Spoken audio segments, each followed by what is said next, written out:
Salve! E aí galera sinistra, galera boa de luta, tudo bom meus amigos? Sejam muito bem-vindos ao nosso canal novamente, sejam muito bem-vindos ao Histórias do PJJ. Espero que vocês estejam prontos aí para mais uma história de superação, de garra aí. E antes que a gente possa começar com a história, vou pedir para vocês se inscreverem no canal, porque, senhores, mais de 50% das pessoas que nos assistem gostam dos vídeos, mas não se inscrevem no canal. Então se inscreve, já clica nesse botãozinho aqui, curte, compartilha a nossa página e se ligue no vídeo! Olá, tudo bem? É um prazer estar aqui. Meu nome é Magali Rosa da Silva, faixa preta da Team Cruz, aqui na cidade de Barueri. Eu nasci em Itanhaçu, é uma cidadezinha pequena no interior da Bahia. Vim pra cá com 3 meses de vida e desde então moro, vivo, fui criada, estou aqui, acho que morro por aqui em Barueri. E aí, professora, beleza? Seja muito bem-vinda ao nosso canal. Obrigado por ter topado aí contar um pouquinho da sua história também. Vai fazer parte do time das meninas. Muito bom. Professora, mas antes da gente poder começar de fato com as perguntas, até pra gente poder te conhecer um pouquinho melhor, conta um pouquinho pra gente de onde você veio, como que foi a sua infância. A minha infância foi uma infância bem tranquila. Onde eu moro, quando eu era criança, não tinham meninas que podiam ficar na rua. E eu sempre fui rueira, sempre gostei de estar no meio da molecada mesmo, brincando. Eu brinco que meus filhos não tiveram a infância que eu tive, porque eu subi em todas as árvores do bairro, eu pulei todos os muros dos vizinhos, eu invadi muito quintal para roubar fruta. Eu era a moleca da turma, sempre aproveitei muito a minha infância. E com isso eu sempre tive muita ligação com meu irmão, que a gente brincava muito na rua. Professora, conta um pouquinho pra gente de como que foi o seu início dentro da luta, né? Seus primeiros passos e o que te motivou a continuar a praticar. O que me motivou a começar a treinar foi meu irmão, como eu disse, a gente era muito unido. E teve um dia que meu irmão foi fazer uma visita num projeto social que tinha no ginásio de esporte na rua de baixo de casa. E ele queria muito treinar. Mas a minha mãe não deixava, porque ele era muito pequeno, ela dizia que não era pra ele sozinho. Aí minha mãe falou assim, você só vai se a Magali for. E a Magali tem a obrigação de levar o Cleiton, porque eu era mais velha, então eu tinha compromisso com ele. Nossa, muito velho. Eu tinha 10 anos de idade quando meu irmão começou a treinar.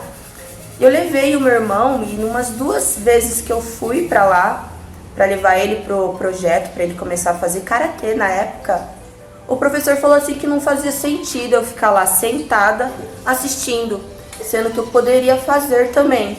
E daí eu comecei a treinar, isso foi em 1996. Dali a gente ficou mais ou menos 1 ano treinando e a gente ficava revezando. Alguns dias ele ia, treinava e eu ficava assistindo, outros dias eu ia e só treinava. Dali a gente ficou alguns meses ali e a gente foi transferido para o Grêmio, porque o projeto ele só montava um grupo que tinha talento ou que tivesse afinidade com o esporte e mandava para o GRB, que é o Grêmio Recreativo de Barueri. Isso daí foi por volta de 97.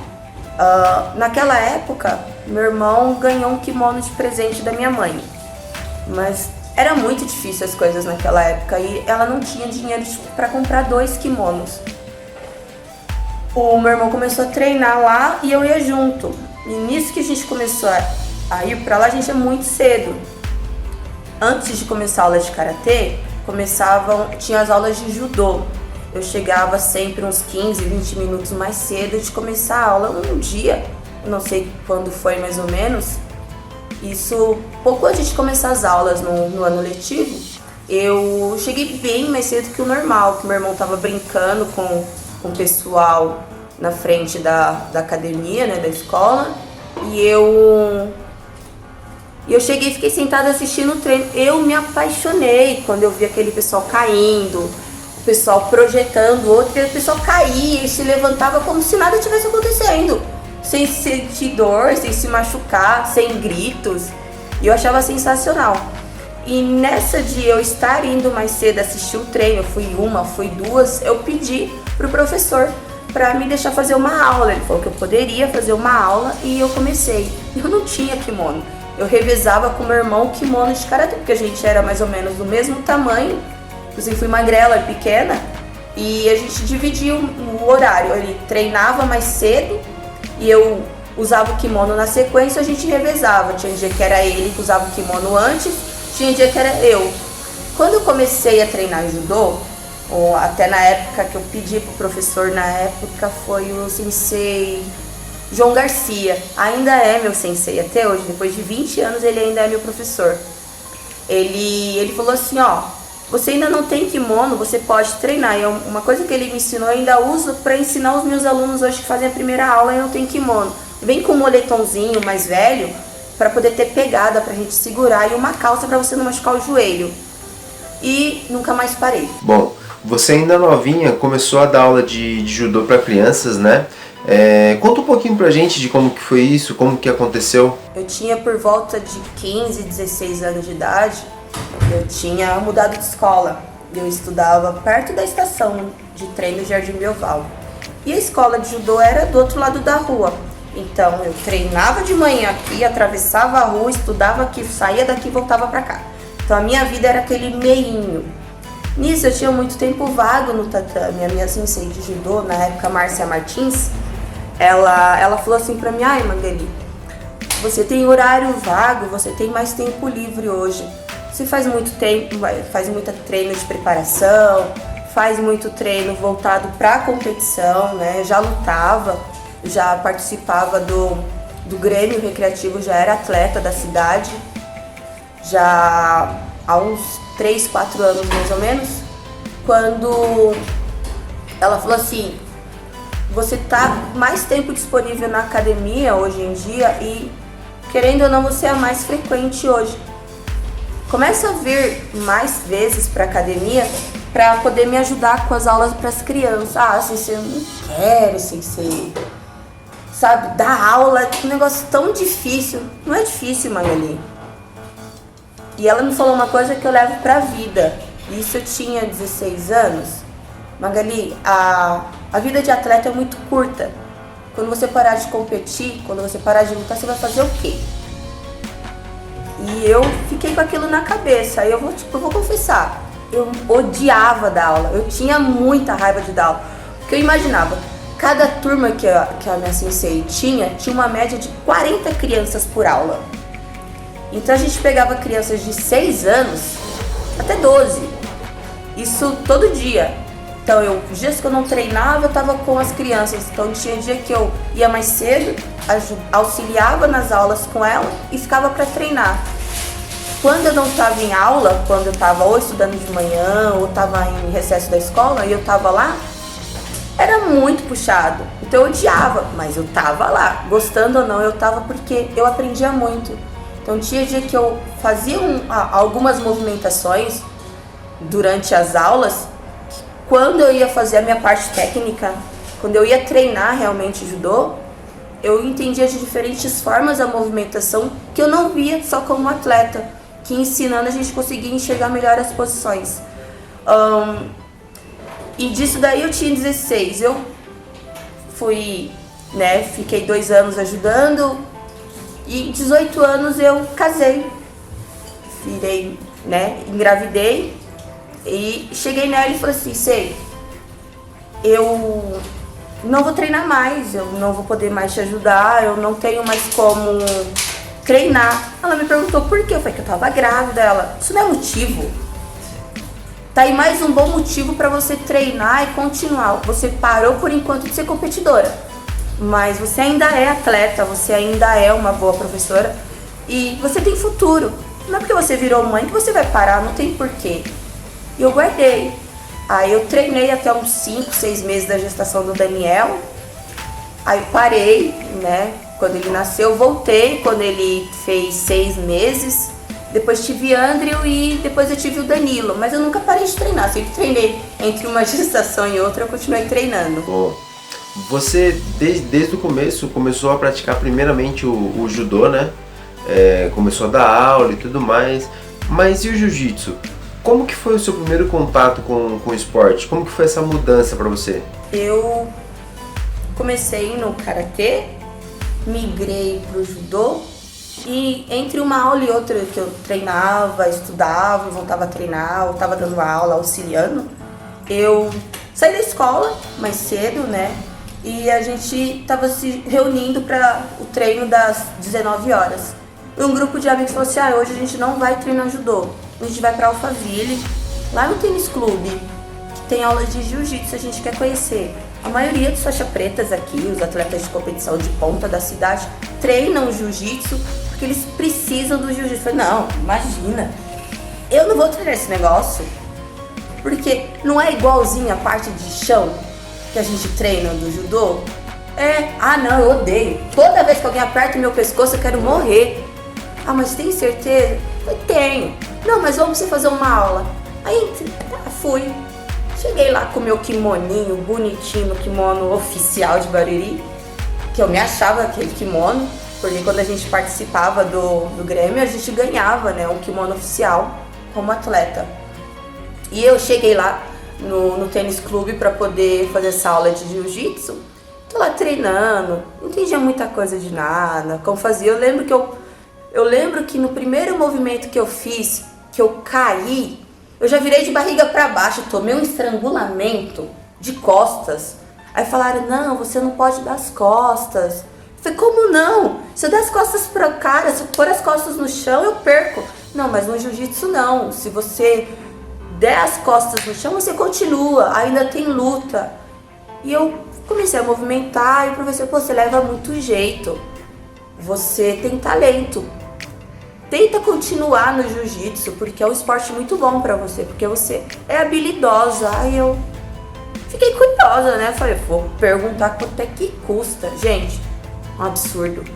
Era muito caro. Seria como se a gente fosse comparar hoje uma academia de jiu-jitsu com uma academia de crossfit. É um absurdo, é muito caro. E naquela época, minha mãe não tinha condições. A gente não tinha. Eu lembro que ela falou pra mim assim, Magali, pra você ir pra essa aula de novo, a mãe não tem dinheiro pra você pagar o ônibus. E na época, pra ir pra Alphaville, não tinham tantos ônibus. Eu lembro que eram 4 ônibus pra mim voltar lá de novo pra fazer uma outra aula. Porque aquele dia eu fui de carro de carona com o pessoal do GRB. E pra voltar, era um ônibus do tênis clube até o centro, do centro até a avenida, da avenida até a minha casa. Era muito rolê. Imagina quantas condições pra ir e pra voltar. Minha mãe não tinha esse dinheiro. E eu lembro que eu fui procurar e falei assim, poxa, não é pra mim esse esporte. E não voltei mais. Quando foi em 2006, não, 2005, eu nessa rotina de ficar correndo pra treinar aqui e ali, com um filho pequeno, na época eu tinha o Daniel. E o horário que eu conseguia treinar judô na época era muito tarde. Eu tinha que andar da minha casa até a academia 5 quilômetros, porque não tinha condução da minha casa direto. Então eram 2 conduções para ir e 2 para voltar. Eu não tinha essa grana, eu vivia na bosta, eu vivia sem dinheiro. E por quê? Porque eu casei muito cedo, não tinha formação acadêmica, não tinha profissão, não tinha nada. Então a única coisa que eu tinha era kimono e treino, era só isso que eu tinha de sólido. E quando eu fui pro jiu-jitsu, foi entre uma caminhada e outra. Eu andava para ir até a academia de judô. Quando eu fazia um caminho para ir para voltar, eu fazia outro caminho, porque a ponte não dava o mesmo acesso para voltar. Às vezes eu fazia o caminho mais curto, passava por umas quebradas, ou eu vinha pela avenida, que era muito mais longe. Nessa de vir pela avenida, eu passei por 2 academias. Uma delas que eu entrei, tava escrito aulas de jiu-jitsu. Cara, eu achei sensacional. Falei, perto de casa, né? No meio do caminho. Então eu acho que eu consigo treinar aqui. Dependendo de quanto for, eu converso com meu marido e ele me ajuda a treinar, né? E eu cheguei lá na academia, subi aquele monte de escada para ir pro 3º andar do lugar. Aí eu falei, moço, eu vim aqui para conhecer as aulas de jiu-jitsu. Fiquei interessada, que eu passei pela ponte e vi escrito. Ele olhou pra mim e disse assim, moço, não recomendo, porque é muito agressivo, sabe? É muito violento esse esporte, então Tem aula de zumba, tem aula de ginástica, tem a preparação física, tem a musculação, que é muito indicado. Se você quiser fazer uma aula dessas, você pode vir, a gente marca um horário e você faz uma aula para conhecer. Mas aula de jiu-jitsu eu não recomendo. Eu esse puta da vida. Agradeci, falei, tá bom, obrigado, e saí fervendo. Fui pra casa.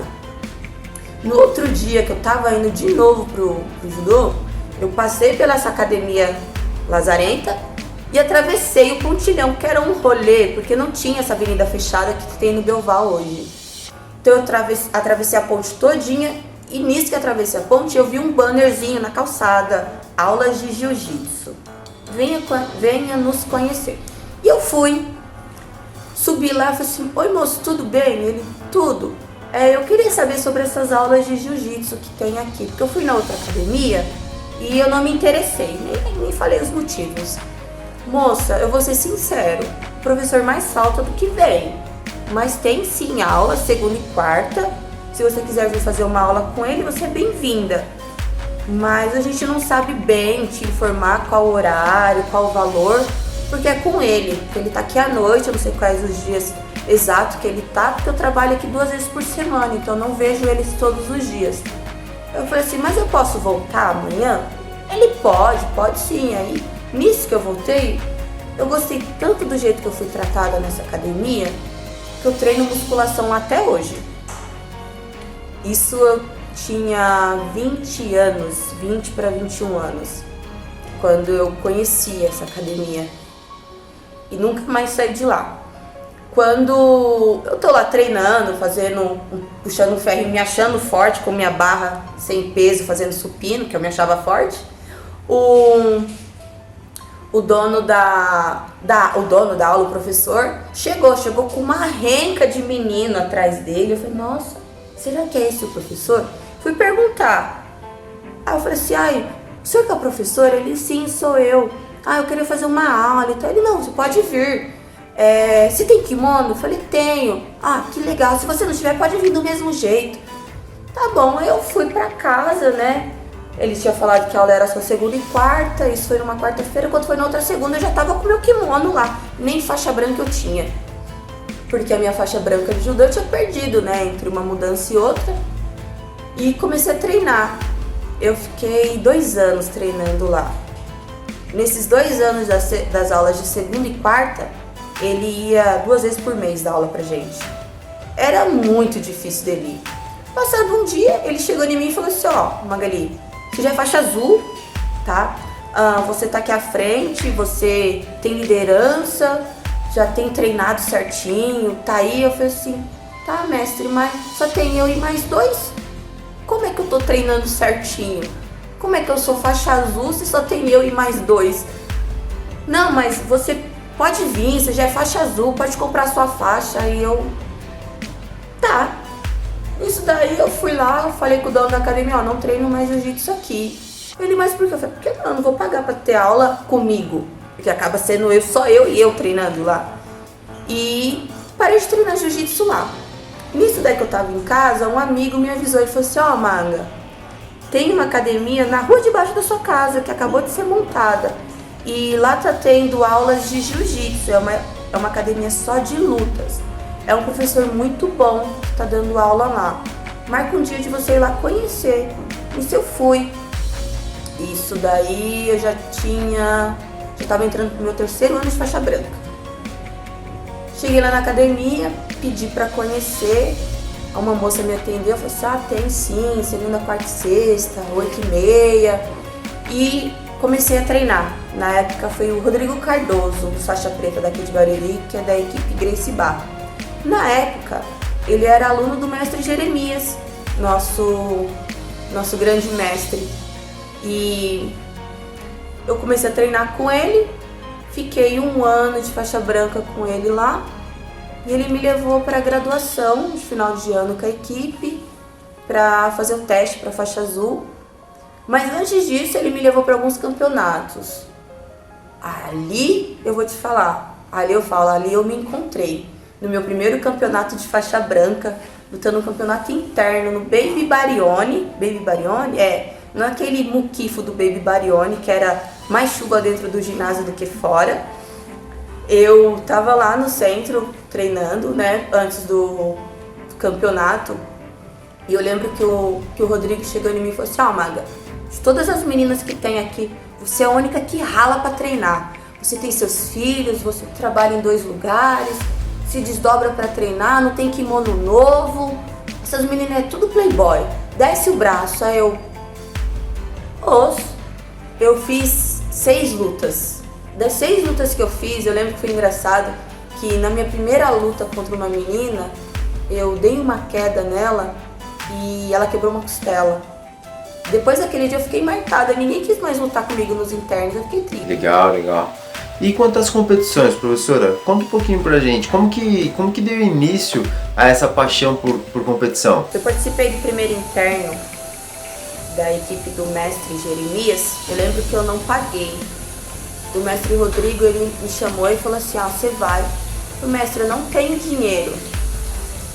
E aí o dia que ele falou pra mim assim: você rala pra caramba, você vai bater em todas essas meninas, foi sensacional o que ele falou pra mim. A partir daquele dia eu tomei gosto pelas competições e nunca mais parei. Só que assim, foram movimentos de altos e baixos. Na faixa azul, meu primeiro campeonato de faixa azul foi marcante porque eu perdi pra Maiara.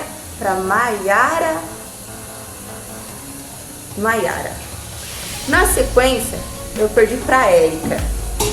Na sequência, eu perdi pra Bruna. Durante 2 anos, eu perdi pra essas meninas. Não foi só na faixa azul. Perdi na faixa azul e perdi na faixa roxa pra essas 3. Nossa, eu chegava no campeonato e quando eu via o nome delas escrito, eu me tremia. Mas eu tava lá.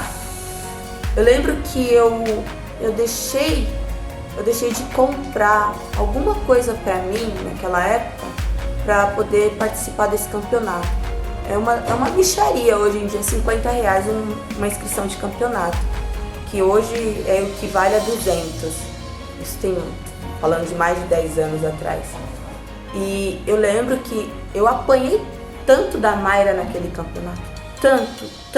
Foram 6 minutos mais sofridos da minha vida.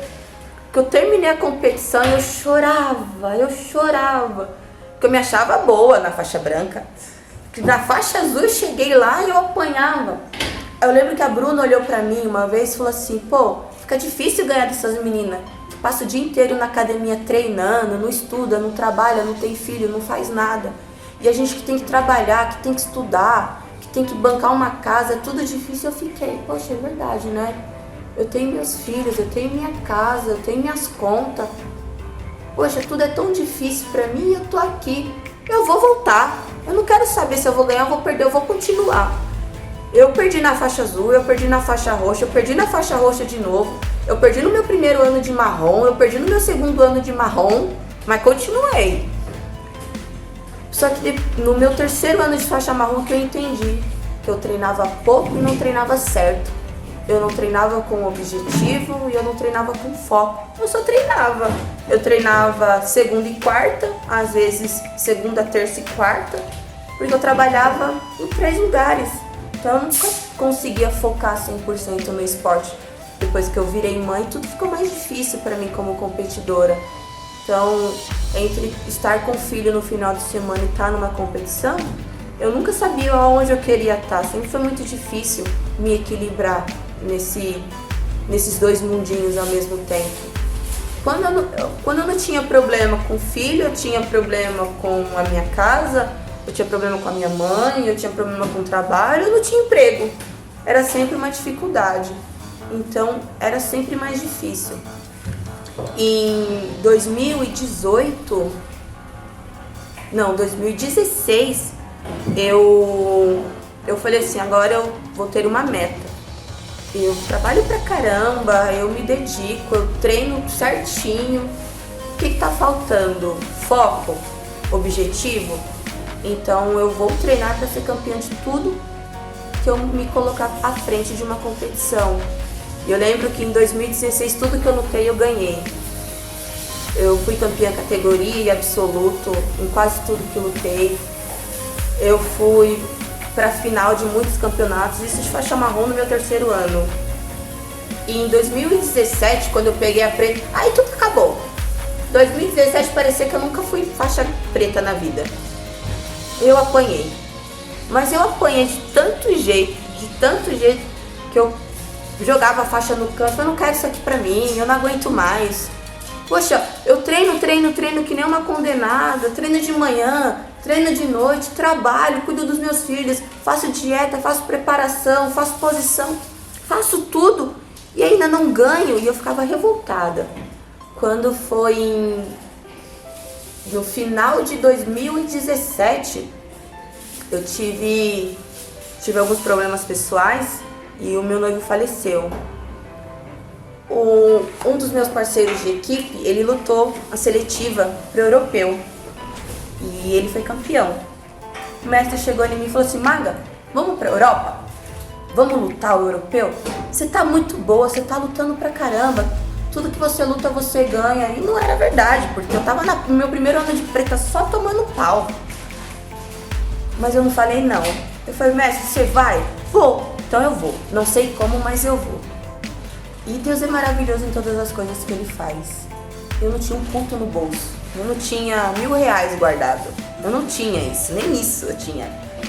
E eu falei pra minha mãe: mãe, eu quero lutar em tal lugar. Ela: você acabou de fazer o tal do seu passaporte. Fecha a boca e vai. Eu falei: tá bom. E tinha alguns dias que o meu noivo tinha falecido e a minha cabeça não tava boa ainda. Eu falei: ó, eu vou treinar, vou me preparar. Só que eu nunca tinha sofrido metade do que eu sofreria num treino de competição, como eu sofri me preparando pro europeu. Eu ainda não tinha dinheiro, eu ainda não tinha feito minha inscrição, mas o mestre já tinha começado os treinos para isso. Eu lembro que quando fez 15 dias que começou o treino de preparação, eu ainda não tinha nem metade do dinheiro para passagem. E foi muito legal que assim, eu trabalhei durante 6 anos num restaurante, eu sempre tive muitas funções, eu nunca tive uma profissão, eu vim ter profissão agora. Eu falo que o jiu-jitsu é a minha profissão. E eu não tinha naquela época ainda. E o meu ex-patrão do restaurante, ele me ajudou. Já tinham 6 anos que eu não trabalhava mais pra ele.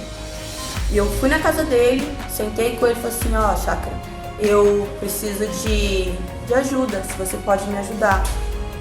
Eu preciso comprar uma passagem pra ir pra Europa.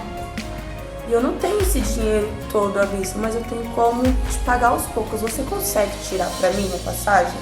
Porque a moça que vende as passagens pro pessoal que vai competir, ela tem uma passagem sobrando e ela tem um valor mais em conta. Pelo site tá R$2.000 a mais. E o dela tá R$3.900. Ele: não, traz aqui os seus documentos pra gente preencher essa ficha e eu ligo pra ela e eu compro pra você. Eu lembro que eu não paguei. Ele pagou pra mim essa passagem. Eu considero ele o pai que eu não tenho. Quando foi na semana seguinte, eu ainda cheguei no meu patrão, né, na época do açougue que eu trabalhava como atendente de caixa. Falei pra ele: Rocha, o senhor pode me ajudar?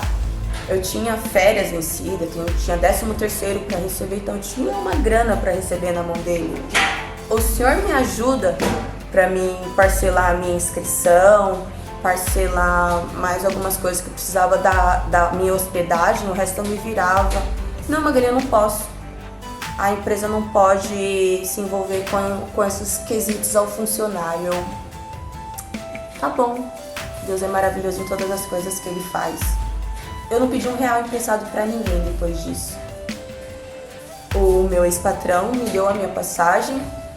Os clientes da onde eu trabalhava compraram todas as coisas que eu vendi. Eu vendi todo o meu enxoval. Eu vendi a geladeira que eu tinha comprado para o meu casamento. Eu vendi as minhas panelas. Eu vendi toalha de mesa. Eu vendi tudo que eu tinha. Eu falei: eu não vou casar, por que eu vou ter isso? Sendo que na minha casa eu tinha as outras coisas. Saí vendendo tudo. Eu levantei R$7.000 para essa viagem. Então eu tinha dinheiro contado para ir e voltar e eu não poderia gastar mais do que o que eu tinha, mas eu sempre vivi com pouco, então ter aquilo tudo era mais do que suficiente. E eu fui. Num desses treinos que a gente estava se preparando, teve um dia que o mestre ele pegou tanto no meu pé, tanto, que eu sentei e eu chorei. Eu chorava. Mas eu não chorava pela cobrança, eu acho que eu chorei por tudo aquilo que estava acontecendo, né, pelo contexto. Porque em 40 dias de preparação que tivemos para o campeonato, eu perdi um noivo, eu levantei 7 mil reais, eu não tive luto, eu não tive Natal, eu não tive Ano Novo. E eu treinando, e eu me desdobrando para poder fazer a minha preparação, para poder ter cabeça para esse evento. E ele me cobrando, eu chorava. Aí terminou o treino, peguei as minhas coisas, fui trabalhar, saí do trabalho, fui pra minha casa. E ele me ligou, ele falou, Maga, se tá difícil pra você, a gente para por aqui. Não precisa ir viajar, você não precisa fazer tudo isso. Eu falei, não. Falei que eu vou. Isso é muita coisa pra minha cabeça. Daqui a pouco eu coloco a cabeça no lugar e eu consigo. Tem certeza? Eu falei, tenho certeza. E eu vou pra lá e eu vou trazer medalha. Não importa a cor, mas eu trago medalha. Ele, isso mesmo, cabeça de campeã. E no dia que a gente foi pro aeroporto, né, o Cleiton e eu, minha mãe me ligou, preocupada, falou pra mim tomar cuidado, né, não ficar andando perdida por aí. E eu fui com todas as orientações, isso já com 32 anos de idade. Chegou lá no campeonato perdida, um frio. A minha mãe me ligou, falou assim, eu tava bem, eu falei, tava, eu vou lutar daqui a pouco, né? No dia que eu tinha a minha luta. Quando eu fiz a primeira, fiz a segunda. Na terceira luta da categoria, que era a final, eu senti o peso de tudo aquilo que eu tinha feito, tudo que eu tinha lutado para conquistar, para chegar até ali. Eu acho que até ali eu já tinha ganhado. Pra mim, eu acho que ali acabou o campeonato. Eu não consegui mais lutar, eu morri no gás, eu tava escorregando, eu subi e caí, eu tomei ponto de bêbada, nem sei que era faixa preta. Resultado, fui pra final com a 7 vezes campeã europeia. A primeira, na época ela era a primeira do ranking, agora ela subiu pro Master 2, a Shanti. E foi maravilhoso lutar com ela. Eu vim com uma medalha de prata da Europa. E eu nunca imaginei que aos meus 32 anos de idade, mãe de 3 filhos, solteira, eu faria minha primeira viagem para fora do país e seria através do jiu-jitsu, onde o jiu-jitsu me proporcionou conhecer pessoas e lugares que eu jamais imaginaria como uma atendente de balcão. E foi bonito porque eu lembro que os meus filhos, uma vez, toda vez que eu ia competir, eles chegavam ali em mim e falavam assim, mãe, quantas medalhas você trouxe? Porque eles nunca viam as cores, eles viam as medalhas. Às vezes eu ia nas reuniões dos meus filhos, eu chegava lá, a diretora, a orientadora falava assim, então você é professora? Aí eu sou, por quê? É porque o seu filho fala pra todo mundo com orgulho que você é professora de luta. Então é daí que vem a agressividade. Eu não é, moça. Daí que você se engana, é daí que vem a disciplina. Deixa ele vir, que a senhora vai ver se realmente meu filho é tudo isso. E eu sempre tive muito comigo de dar orgulho pra quem tá comigo. Então, chegar aonde cheguei, fazer o que fiz na competição, foram poucas as vezes que eu fiz por mim e deu certo. Toda vez que eu queria fazer por eles, pela minha mãe, pela minha casa, sempre ficava bem melhor. Então, esse gosto pela competição sempre me deu um orgulho maior. Não de me provar, porque eu não preciso me provar mais, mas por eles. E eu acho que eu não paro de competir tão cedo. Professora, hoje você dá aula de jiu-jitsu, né? Mas conta um pouquinho pra gente. Você, como mulher, dando aula de jiu-jitsu, já passou por alguma situação inusitada durante todo esse tempo? Como professora de jiu-jitsu, eu vou te contar. Eu já passei por poucas e boas. Eu comecei a dar aula de jiu-jitsu, eu era faixa roxa ainda, isso em 2012. Um amigo, Pelé, grande Pelé, eu gosto muito dele, ele me arrumou uma academia para me dar aula de jiu-jitsu lá no final de Jandira. Então eu lá cheguei, montei meu tatame bonitinho. Na época eu tinha 3 alunos que iam pra lá treinar comigo. Nesse dia eu cheguei mais cedo e quem tava comigo era Tomás. A gente tava sentado, ninguém tava de kimono, só calça de kimono dobrado no canto. E chegou um rapaz forte, alto, falou assim: "Oi, e aí, beleza? Como é que tá?" Aí Tomás, "Oh, beleza, opa. Vai ter aula de jiu-jitsu?" Vai sim, vai ter daqui a pouco. "É você que dá aula?" Ele: "Não, é ela que é professora." "Ah, tá. Beleza.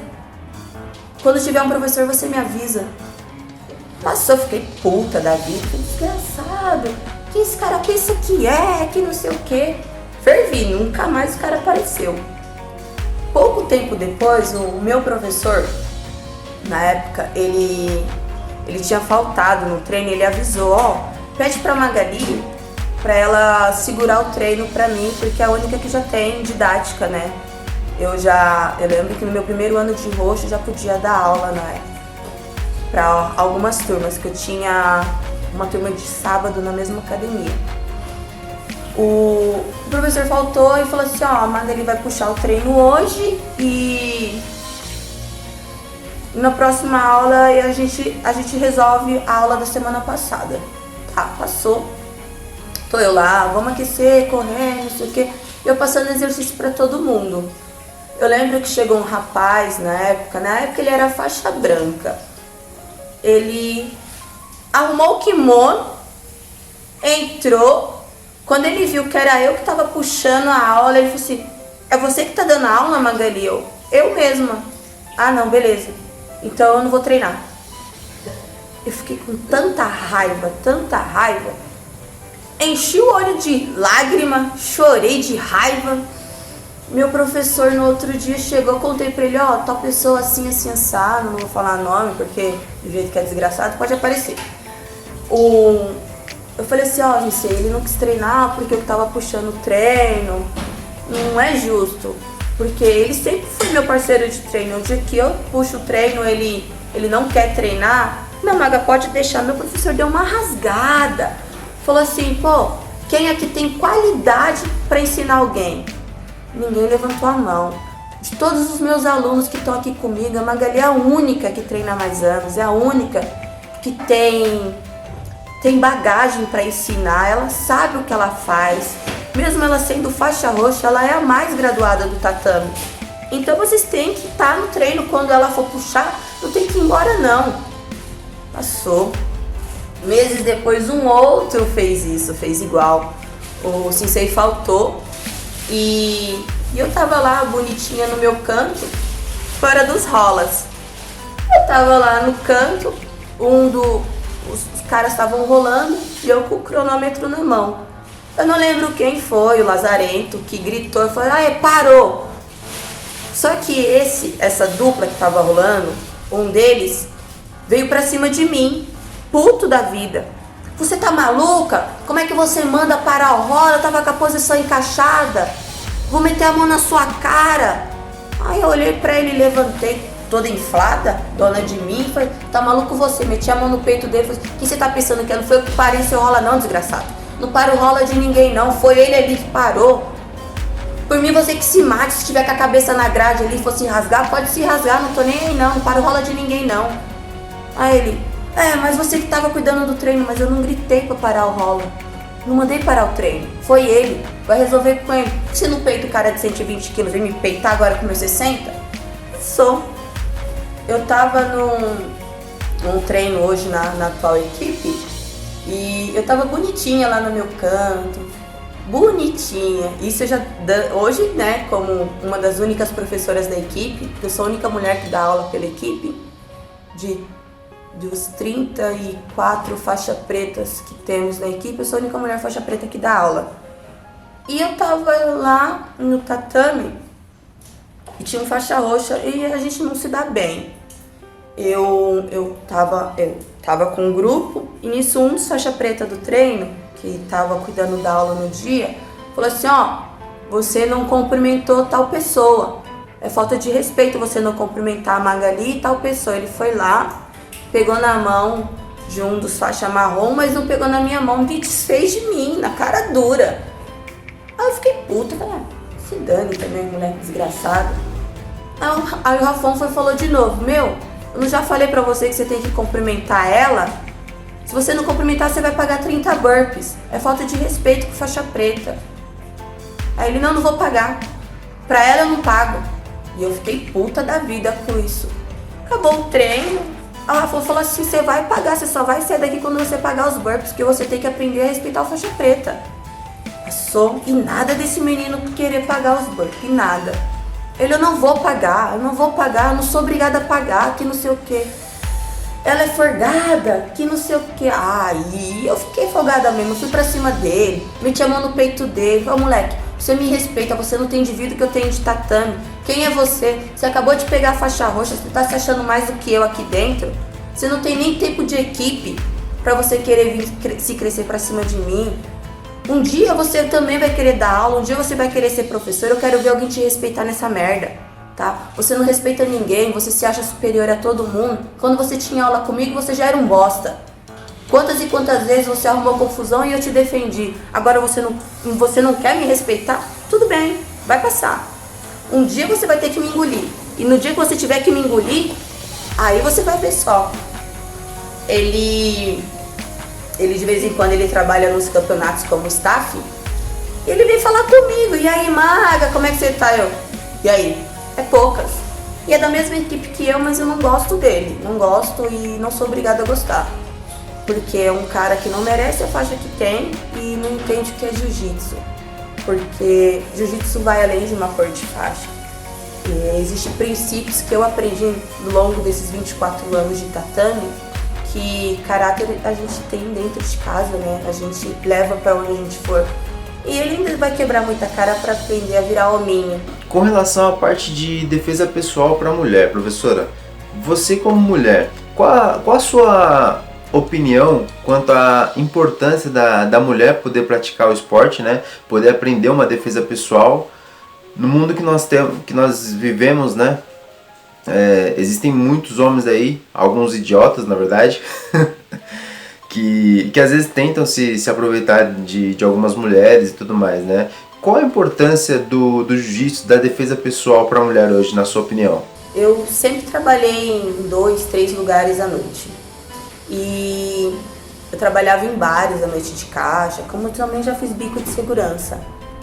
Numa noite, eu estava na portaria do bar e teve um bonitão de um cliente que chegou como se ele fosse dono da... sei lá o que tinha na cabeça daquele menino. Ele me encoxou. Ele veio por trás e me encoxou. Eu sei que eu grudei ele, eu joguei ele de cabeça no chão. O pessoal veio pra cima de mim. Magali, você tá maluca? Vocês não viram? O cara me encoxou. Mas Magali, eu precisava que é pra ele aprender, né? Porque ele tá bêbado, que ele pode fazer o que ele quer. Isso daí, eu era faixa azul de jiu-jitsu. Eu tinha 22 ou 23 anos na época. Falei pra uns meninos que trabalhavam comigo, um dos motivos porque eu aprendi arte marcial não foi o mesmo motivo que me fez ficar. Eu comecei por um motivo e no decorrer da minha vida eu descobri que a prática do esporte, a mulher saber se defender, pode salvar a vida dela. Eu fui casada com um marido agressor. Ele me agrediu 2 vezes e eu agredi ele 3. Eu tive muitos motivos para ir embora, mas tive motivos maiores que não me faziam ir embora. Eu não tinha emprego, a minha família não me aceitava, não tinha para onde ir com filhos pequenos. E eu fui agredida física e verbalmente pelo meu ex-marido. Uma das minhas cicatrizes no rosto, no braço e em um dos seios foi de agressão.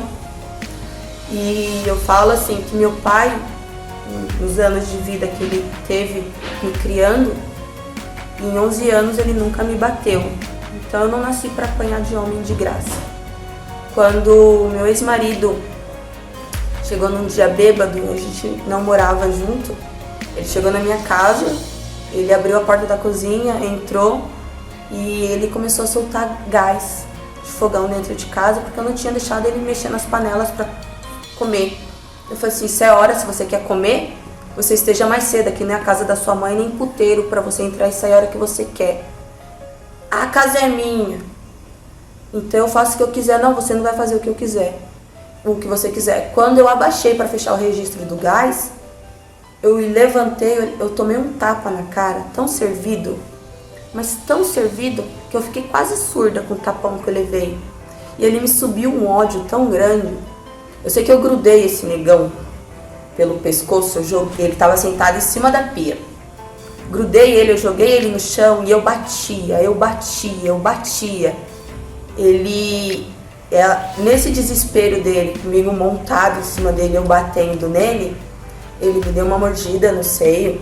Eu grudei o pescoço dele, estrangulando ele de frente. E ele voltou, ele me deu uma mordida no rosto. Que eu fiquei uns 2 anos com uma cicatriz nesse lado do rosto. E aqui foi cotovelada. Quando eu tirei ele do meu rosto, eu coloquei 2 dedos no olho dele e com a outra mão eu batia. Eu lembro que eu escutava ele gritando, socorro, socorro. Ele gritou pela mãe, ele gritou pelas irmãs, ele gritou pelo cunhado, ele gritou pelo tio. E eu grudado em cima dele. E eu lembro que a minha ex-cunhada me puxou de cima dele, ela é bem grandona. Ela falou, solta, Magali, que você vai matar. Eu falei, matar eu não vou. Mas eu aprendi a me defender. E da outra vez que ele me bateu, ninguém fez nada. Eu estava grávida de um dos meus filhos quando eu fui agredida. Ninguém me ajudou. Então, eu aprendi a me defender já lá atrás. Passei alguns sufocos durante toda a minha vida com homens abusivos, com homens folgados. E mesmo casada eu também passei por isso. A mulher que sabe se defender, que pratica algum tipo de arte marcial, ela sempre vai estar à frente de algum tipo de agressão física. Eu não falo faca, nem outro tipo de arma de fogo, né? Mas fisicamente ela vai ter um pouco de defesa. Então não é matar, não é querer alejar, mas é se livrar de alguma coisa pior, porque o que mais tem hoje em dia é mulheres sendo assassinadas pelos seus parceiros de treino. E eu me vi numa condição dessa durante muitos anos. E eu levanto uma bandeira que se a mulher sabe se defender, ela não sofre na mão de homem nenhum. E eu não sou a favor mesmo de homens abusivos, homens agressivos que se acham donos das mulheres. Quanto mais a mulher souber se defender, quanto mais a mulher ser dona de si, menos ela sofre. Então, a prática de alguma defesa é essencial na vida da mulher. Para tudo, tanto física quanto mental, é essencial. Professora, depois de tantos treinos, competições e aulas, você acabou chegando à Federação Paulista, né? Árbitra dentro da Federação Paulista. Conta um pouquinho pra gente de como isso aconteceu. Eu sempre tive muita amizade com o mestre Jeremias. E eu lembro que eu fui fazer o meu curso para homologar a faixa. No primeiro curso que o mestre deu, que eu conversei com ele, pedi para ele ir lá na academia, juntamos um grupo e fizemos o curso lá. Eu não passei. Fiquei num ódio. Por 1,5 ponto. Sabe quando você vai pro campeonato e você perde na primeira luta? Foi eu com ódio, porque perdi na primeira luta. E com isso eu fiquei com tanta raiva, porque eu tinha estudado tanto. Eu deixava de treinar para estudar. Alguns dias eu colocava alguém para dar aula para mim, para poder estudar as regras. E eu não passei. Cheguei em casa revoltada num sábado e depois do curso, peguei, o que eu fiz? Eu fiz a minha inscrição de novo. Eu falei, mestre, sensei, eu vou pra Itu, eu vou fazer o curso lá. Maga, não vai sozinha. Eu falei, eu vou sozinha. Não, mas não vai, eu vou sozinha. Porque é inadmissível eu ter estudado tanto e não passar por 1,5 ponto. Peguei, fiz a inscrição e na época meu noivo, ele ficava enchendo meu saco, falou, você não vai sozinho? Eu falei, vou. Você não vai, eu vou. Eu fui sozinha, não tô nem aí. Peguei a minha moto e fui. Cheguei em Itu, conhecia muita gente já por causa da competição, já tinha mais amizade com uma outra pessoa. E nesse dia acho que tinham 80 pessoas na sala, tinha até mais do que o que cabe, acho que sempre é uma média de 75 pessoas. E o curso começou 8 horas da manhã, acabou 5 horas da tarde. Eu lembro que a gente fez 3 provas aquele dia. A primeira prova tinha 70 questões, a segunda prova tinha 40 questões e a terceira prova, que era oficial, também tinha 40 questões. Então eram 2 de teste, né, simulado, e uma oficial. Eu lembro que eu tive uma das melhores notas no grupo das meninas daquele dia e eu fiquei tão feliz quando eu vi o resultado no site na segunda-feira, tão feliz, que a primeira coisa que eu fiz foi ligar, mestre, eu passei! Pô, Maga, que legal! E agora? Eu falei, agora eu vou homologar. Peguei o documento, pedi pra ele assinar tudo e levei na federação. Nesse dia, tava o mestre Otávio, o mestre Pita e o mestre Jeremias lá, porque eu não sabia até então os dias que eles se reuniam lá pra conversar, pra reunião deles. E nisso daí o mestre Otávio estava fazendo a última lista para quem seria as vagas para o dia do jiu-jitsu. Ele perguntou, você quer ir? Eu falei, quero. Você fez a sua diplomação? Acabei de fazer minha homologação, tá tudo certinho. Ele, ótimo. Então a última vaga é sua, encerrou, ninguém mais, não tem mais vaga para ninguém. E eu peguei aquele dia o mestre Jeremias, ele estava com as provas na mão, conferindo. Eu, mestre, mas o que o senhor tá fazendo? Ah, eu tô conferindo aqui as melhores notas pra ver quem eu vou levar pra estagiar. Eu, ai, mestre, poxa, bem que o senhor podia me colocar pra poder estagiar, né? Porque eu moro tão pertinho, o senhor podia me colocar aí. Aí ele, mas tenho que ver como é que tá a sua nota, hein, Magali? Durante tantos anos você ficou longe de mim, saiu da minha equipe. Eu falei, não, eu não saí, mestre. O senhor sempre me viu nos campeonatos, o senhor sempre viu que eu tô ali ativa, eu nunca parei. Foi meu professor, mas, poxa, o senhor podia me colocar pra estagiar, né? Aí ele, eu vou ver. Aí eu usei um pouco do álibi que eu aprendi trabalhando em vendas, né? Eu falei, mestre, eu moro perto. Da minha casa pro ginásio é 2 quilômetros, são 7 ruas daqui. Não dá 5 minutos de moto. Eu sei que atrasado eu não chego e eu posso sair tarde. O senhor não quer me colocar para estagiar? Ele, eu vou ver certinho, qualquer coisa eu te ligo. E ele me ligou para começar a estagiar. Eu comecei a estagiar na terceira etapa do Circuito Paulista de 2017. Na semana seguinte, né, na quinzena seguinte, eu fui pro dia do jiu-jitsu receber a minha homologação, né, e recebi até através das mãos dele aquele dia o certificado no canto.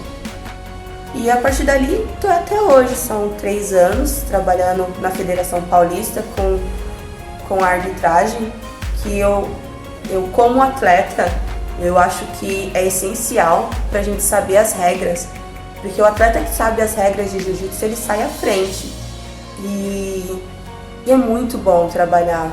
Eu sei que eu vejo, porque a gente trabalhando com os melhores árbitros, porque querendo ou não, aí temos no estado de São Paulo a melhor arbitragem, porque 70% dos árbitros que trabalham nos campeonatos oficiais da Confederação, da IBJJ, são árbitros do estado de São Paulo. Então a maioria dos nossos árbitros, eles também têm uma carreira internacional como árbitros e a gente tem ali os melhores para a gente trabalhar. E eles nos ajudam muito a melhorar como árbitros e até mesmo como atleta, em posicionamento, movimentação, é muito bom. Muito bom, legal.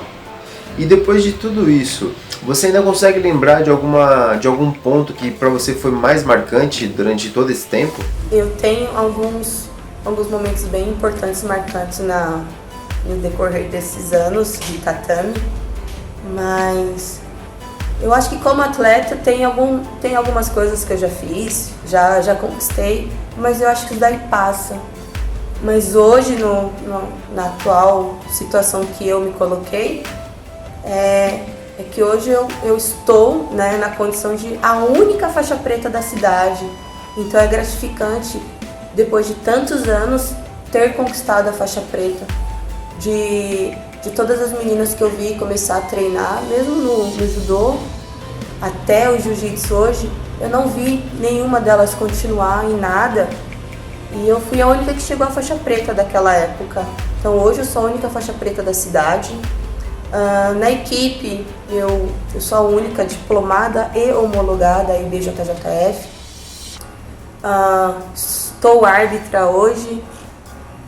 Estou lutando pelos 10 primeiros lugares do ranking da CBJJ e mantenho ali, né, o primeiro e segundo lugar da federação no ranking. Esses são um dos pontos bem marcantes da minha vida, na minha trajetória como atleta, como professora. E o que eu mais gosto de fazer é que, assim, e eu falo muito, quem segue maré é peixe morto, né? Quem segue a correnteza. E eu luto contra. Então, hoje eu tenho meu time feminino, sim, tenho, mas as minhas meninas racham com todo mundo, como todos os outros. E eu não tenho esse ceticismo que tem hoje em dia de porque você é mulher, você tem que dar aula somente para mulheres. Não. Meu time ele é composto por 80% de homens.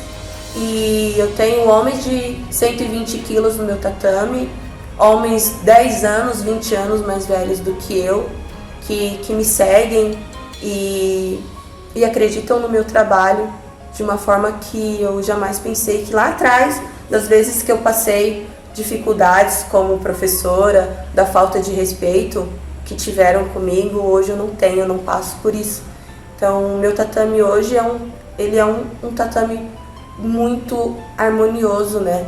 Então, todo mundo que entra, não importa se ele treina por saúde, se ele treina por hobby, se ele treina porque ele quer ser competidor, não. Todos são tratados em sua particularidade e isso chama mais gente.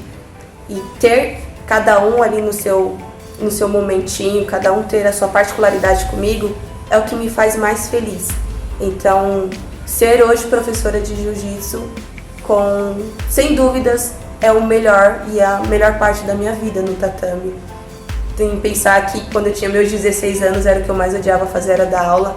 Hoje é o que eu mais gosto de fazer. Eu gosto de competir, mas eu gosto mais de ensinar. Porque durante todos esses anos eu aprendi que dividir a gente sempre soma. E a melhor coisa é dividir aquilo que a gente aprendeu. Conhecimento no passado é tempo desperdiçado. E eu acho que eu não desperdicei nada até hoje. Salve, galera! E vamos chegando aqui ao final de mais uma Histórias no canal Histórias BJJ. Espero que vocês tenham curtido muito, porque eu gostei pra caramba. E antes de mais nada, não se esqueça de se inscrever no canal, de compartilhar, de curtir aí, de deixar o seu like, que é o que fortalece o nosso canal aí. Valeu, galera! E professora, se você quiser mandar um recado pra galera, mandar um abraço, fazer algum agradecimento também, fica à vontade, tá bom? Hoje eu quero agradecer mais uma vez a Deus, porque sem Ele não estaria aqui, né? E mais uma vez Ele honrou a minha vida e me proporcionou, ao longo desses anos, conhecer pessoas maravilhosas. E ter pessoas maravilhosas ao meu lado hoje me faz ser quem sou e estar onde estou. Então, os meus alunos são essenciais na minha vida. A minha família são tudo que tem, né? Meus filhos, minha mãe, a minha irmã, que o meu sobrinho que acabou de nascer, os meus mestres também são pessoas maravilhosas que sempre acreditaram no meu trabalho e acreditam muito em mim como professora, como atleta. E eu tenho muito a agradecer a eles, porque nesses 5 anos que eu estou com eles me proporcionaram muitas coisas que eu jamais acreditei que eu conseguiria chegar, que eu jamais chegaria a fazer ou conhecer. Então, Jonathan e André são pessoas iluminadas que me fazem muito bem e eles me tiram o melhor de mim. Os meus alunos são pessoas que eu falo que cada um ali é essencial na minha vida e todos são muito importantes. Em cada detalhe, em cada momento, em tudo eles são importantes para mim. Um dos meus parceiros hoje de tatame, que é o Moisés, né? Que a gente divide o tatame, ele na administração, que é o dono da academia onde eu trabalho hoje em dia. E ele acredita muito em mim, ele acredita em mim desde quando eu era faixa roxa, que ele começou a ter aulas comigo. Depois montou essa academia e eu tô com ele até hoje. Ele é o meu primeiro faixa preta, de muitos que um dia, se Deus permitir, terei. Quero agradecer muito a você, Átila, pela oportunidade, ao Histórias BJJ, por essa oportunidade de falar um pouco sobre mim, sobre a minha vida. Teve muitos momentos que eu acho que falei demais, mas eu sou assim e eu sou simples, vivo com pouco, mas tudo que eu tenho é muito. E obrigada mais uma vez a todos, espero que tenham gostado.